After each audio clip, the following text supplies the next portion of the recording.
Hi church, my name is Sihle Mooi. I lead Rays of Hope, which is our household's justice ministry into the community of Alexandra. We continue to marvel and to thank God this year that it's our 30th year of ministry in Annex. And so we are inviting you to join us on the 26th of June in Alex, here at RUC and online simultaneously as we bless God. So make sure that you are booked in.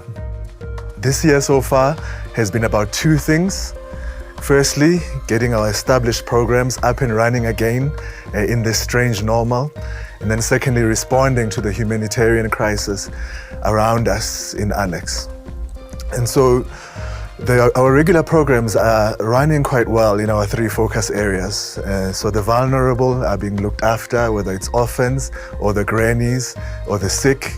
Secondly, the education programs are also continuing well. And then thirdly, the work readiness programs have also been running safely. Just a few highlights, especially since it's Youth Month. So the first highlight, we just want to thank God for the new creche that we have started. It is like an oasis in one of the roughest parts of Alexandra. Secondly, Rose Act has got a new venue in a very beautiful school, and it is central and it's well located. And then thirdly, the Ignition students have really done us proud this year. They have passed 91% of their courses, and there have been 31 distinctions. Isn't that amazing?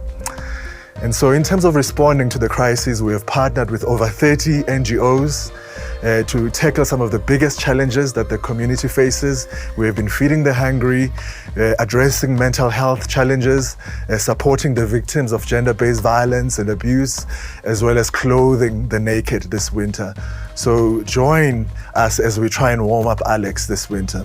More than anything else, today I want to ask you to pray. Please pray for two things.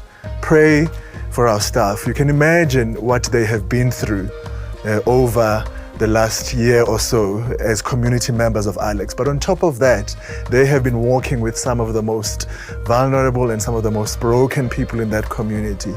Many of them, as we speak, are grieving, and some of them are actually having even symptoms of PTSD. So pray for God's sustaining hand and wisdom as we steward these amazing people. And then lastly, we understand in new ways this year that our battle is not against flesh and blood, but against the spiritual powers in the heavenly realms, from Ephesians 6. We have found that the more that God's work has advanced, the fiercer the opposition. And so we have faced all kinds of threats, intimidation, sometimes slander and accusations. So pray for protection, for courage, pray for wisdom and peace for myself as well as the team. Thank you so much.